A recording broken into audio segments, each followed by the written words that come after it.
meidät pidätetään, tästä tulee monen tonnin sakot. We were the worst team ever. Kyllä, se on Mikko. Edellisestä videosta onkin taas vierähtänyt. Tänään käydään läpi meidän katastrofaalinen metsäretki, mutta aloitetaan kuitenkin siitä, mihin viimeksi jäätiin. Eli edellisessä videossa me oltiin edelleen karanteenissa Ranskan alpeilla. Me oltiin friendien kanssa päätetty, että heti kun karanteeni vähänkin hellittää, niin me lähdetään ajaa rannikolle. Meillä oli tiedossa yksi secret spotti, autioranta ihan metsän tuntumassa. Ajatus oli, että rakennetaan sinne maja. Ollaan siellä pari viikkoa, surffaillaan, fiilistellään, yövytään luonnon helmassa autiolla salaisella rannalla. Meitä lähti mun lisäksi 3 kundia. Rea, joka onkin jo esiintynyt tosi monella mun videolla, lumilautailija, surffari, matkailuyrittäjä. Sitten lähti Babi, joka on tosi taitava kuvaaja ja hahmo. Se on jonkin verran vilahtanutkin mun videoilla ja mä oon joskus jopa käyttänyt Babin kuvaamaan materiaalia. Lisäksi lähti Dean, joka on yrittäjähenkinen monilahjakkuus. Se muun muassa voitti mut shakissa vaikka kuinka monta kertaa, vaikka mä oon harjoitellut vuosia. Ja se aloitti treenaa nyt vasta korona-aikana. Niin silti se antoi mulle vihaista jätkä. Nämä kaikki 3 herraa on Israelista ja mä oonkin oppinut ranskan lisäksi paljon hebreaa viime aikoina. Eli meitä lähti 4 kundia 2 autolla, Babi asui Rean kaa pakus, Dean asui munkaan tässä. Ajomatka Ranskan alpeilta rannikolle oli jo sinänsä oma storinsa. Paljon hyviä hetkiä, paljon komeita maisemia, leirinuotioita, mut sitten. Mä luulen, että koska meidän suunnitelma oli leiriytyä sinne pariksi viikoksi, ja ei teltoilla, vaan ajatus oli, että rakennetaan pressuista ihan kunnon maja. Ja sit meillä on käytössä 2 isoa autoa. Mitäs mä nyt selitän tämän? Moni on varmaan kokenut sen, että kun lähtee reissuun, niin sit tulee pakattua mukaan kaikkea ihan tarpeetonta ja aina liikaa, vaikka yrittäisi olla kuinka minimalistinen. They didn't really get it, so they just brought everything they had. We had so much stuff with us, that was a huge problem. This caravan was full. Things that are gonna stay a year in this forest. Sitten me tietysti ostettiin myös tosi paljon työkaluja ja tarvikkeita. That one for example. And yeah, I think we spent like €300 of buying tools. Yeah, what's the we bought that from France. Yeah. What's the brand? Probably just a fake brand, I don't know. I'm kidding.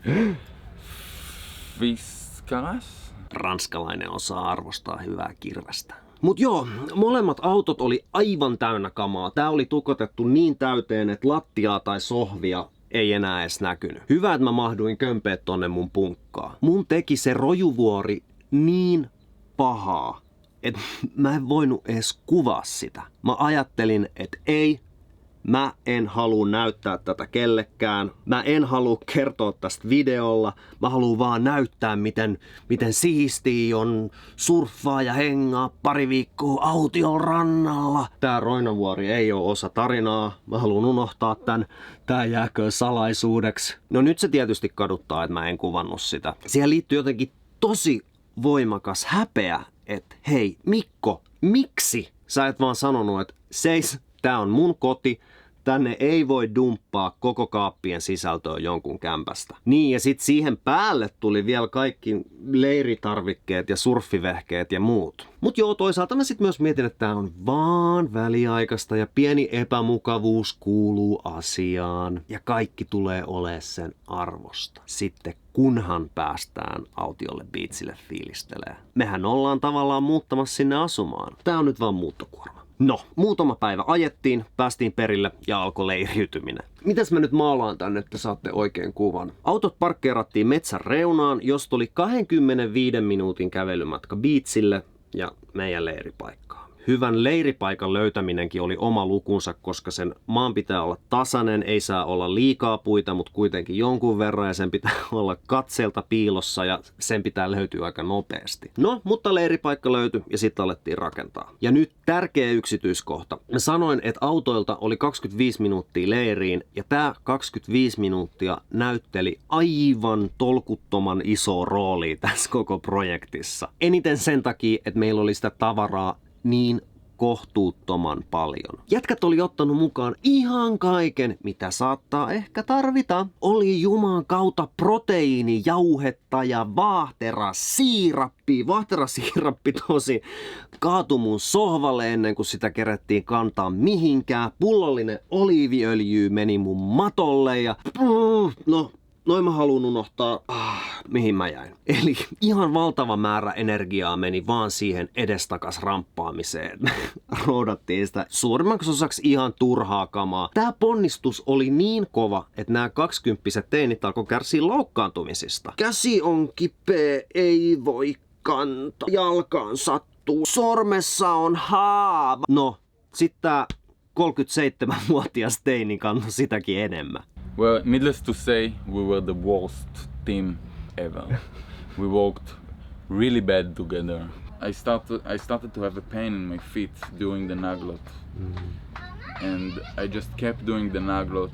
And then in the end, for the dessert, we go to the camp. We had their mattresses, hammock, all the stuff was like a big mess of a lot of bags with a lot of stuff. You get to the beach, there's no one, just empty. Just get naked, go and wash yourself with sand like this, to scratch all the sweat. Ja kuten mä sanoin aiemmin, pieni epämukavuushan kuuluu asiaan. Lopussa odottaa palkinto. Me saatiinkin maja valmiiksi ja päästiin yöpyä siellä ekaa kertaa. Se yö oli maaginen. Kuukausien karanteenin ja muutaman päivän infernaalisen sykkimisen jälkeen me oltiin vihdoinkin perillä. Me nukuttiin keskellä metsää, kuunneltiin luonnon ääniä, me oltiin kovalla työllä ansaittu taivaallinen rauha. Ja sitten, voiko ihanammin päivän enää alkaa? Onko ihanampaa aamua kuin tää? Tässä hieman autenttisia tunnelmia. Kyllä, se on Mikko. Herättiin just ensimmäinen aamu metsässä. Herättiin siihen, että poliisit tuli kylään. He ties kertoo, että tämä mitä me tehdään on erittäin superlaitonta tosi monella tasolla. Tänne ei saa leiriytyä. Tämä on luonnonsuojelualue.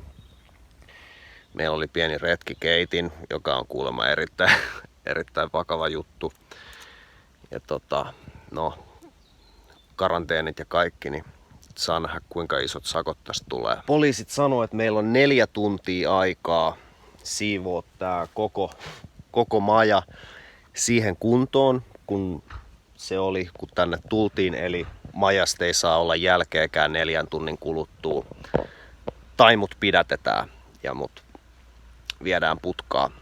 Ja mä olin ainoa meistä, kenellä sattui nyt olemaan henkilöllisyyspaperit käsillä, niin niillä on nyt kaikki mun tiedot. Ja mä oon nyt käytännössä juridisessa vastuussa tästä koko paskasta. Ja tää ei tää ei 4 tunnissa. 4 tunnissa tää ei ole siisti. Joten mä oon vissiin menossa putkaan. Katsotaan miten käy. I think they were too shocked when they saw what we built, it wasn't just a camping, just a tent, which also not allowed. It was a fucking house. Mä tossa sanoin, että ei onnistu 4 tunnissa. Majan purku ja leiripaikan siivoaminen onnistuu kyllä. Ongelma oli lähinnä se tavaran määrä. Sen jätevuoren roudaamiseen menee päiviä, etenkin kun osa näistä nuorisolaisista ei ollut kantokykyisiä. Ja sitten toi meidän rikkomien lakien lista. Luonnonsuojelualueella leiriytyminen poikkeuksellisen koronalainsäädännön aikana, avotulen teko. Mä tossa videossa naureskelen sille, mutta kyse on erittäin vakavasta asiasta. Täällä oli just iso metsäpalo, missä palo yli 200 hehtaaria metsää. Metsäpalot ei ole naurun asia, mutta mua tossa videolla nauratti sen takia, koska se meidän rikkomien lakien määrä, laatu ja taajuus oli jotain niin absurdia. Joo, ja sitten on vielä se, että Suomi ja Ranskahan on molemmat EUn jäseniä, mutta Israel ei todellakaan ole. Ja yksityiskohtiin menemättä sanottakoon, että osalla pojista ei ollut ihan joka ikinen papru mintissä. Eli tästä tuli tulos ihan kunnon soppa. No mutta eipä sit muuta, alettiin synkähkön tunnelman vallitessa purkaa leiriä ja koko ajan kuumotettiin, että meidät pidätetään, tästä tulee monen tonnin sakot. No leiri saatiin siivottua, mutta se rojuvuori me vaan siirrettiin siihen viereisen polun varteen. Ihan kuolleena syntynyt ajatus, että me oltaisiin saatu ne siitä 4 tunnissa roudattua. Mä tiedän, että se ei kuulosta niin pahalta, mutta täytyy muistaa, että oli helle. Me oltiin sykitty monta päivää aivan hullunlailla. Ainoastaan osa porukasta oli kantokykyisiä ja me oltiin varmaan vähän aliravittujakin siinä vaiheessa. Me oltiin pari viikkoa syöty pelkkää riisiä. Poikamiehet lähtee retkelle. Ja sen lisäksi tunnelma oli myös melko kireä. No, poliisit tuli sitten 4 tunnin kuluttua kattoon ja totesi, että okei, leiripaikka on siivottu melkein luonnontilaa, mutta mitä helvettiä, nämä teidän rojut on vielä tässä vieressä. Nyt oikeasti kannatte ne veket täältä ja vähän äkkiä. Ja sit roudattiin. Myöhään yöhön ja päästiin koko sotkusta kuin koirat veräjästä. Ei pidätystä, ei sakkoja, ei mitään. Pelkästään And we were so happy that we don't need to pay money. Let's say that karma was with us. Jälkeenpäin mä oon miettinyt, että se syy, miksi me ei saatu sanktiota, on se epäinhimillinen paperityön määrä, jota ne poliisit olisi joutunut tekemään meidän takia. Ranska on kuuluisa siitä, että täällä byrokratia on poikkeuksellisen raskasta. Ja mä voin vaan kuvitella, että millaisen määrän sontaa tää koko sotku olisi tuottanut kaikille osapuolille. Ja hei, ainoa asia, mitä rikottiin, oli säännöt. Ilmeisesti poliisit ajatteli, että hei, nyt sovitaan, tätä ei tapahtunut. Te ette koskaan ollut täällä, nyt lähdette menee ja me ei nähty teitä. Win-win. Pakko arvostaa paikallista poliisia. Hyvä homma. Sitten vaan roinat autoon ja lähdettiin yhden järven rannalle viereiseen kaupunkiin. We went to sleep, and the morning after, it was, I think, the best day that we had until this point. It was like a day off. Suddenly, there's no camp to build. There's nothing that we have to be care about. Like, it's all over. It's all in the past. Vaikea jotenkin kuvailla sitä helpotuksen määrää, vaikka kaikki meidän tekemä työ valu hukkaa. Niin silti me oltiin jotenkin tosi tyytyväisiä ja pidettiin ansaittu vapaapäivä. Tekemättömyys on parhaillaan silloin, kun en sit tehnyt liikaa. Joo, semmonen tarina. Sieltä tultiin sit Biarritziin ja Anglettiin, eli samoille huudeille, missä mä vietin viime kesän. Täällä on nautittu ja rentouduttu. Mä aloitin taas kieliopinnot Reijan kanssa. Ja niinhän me itse asiassa alun perin tavattiinkin, että me oltiin samassa kieliopistossa. Bobby lähti takas Israeliin ja Dean lähti Taivaniin tekemään töitä ja opiskelee mandariini Kiinaa. No entäpä mitä seuraavaksi?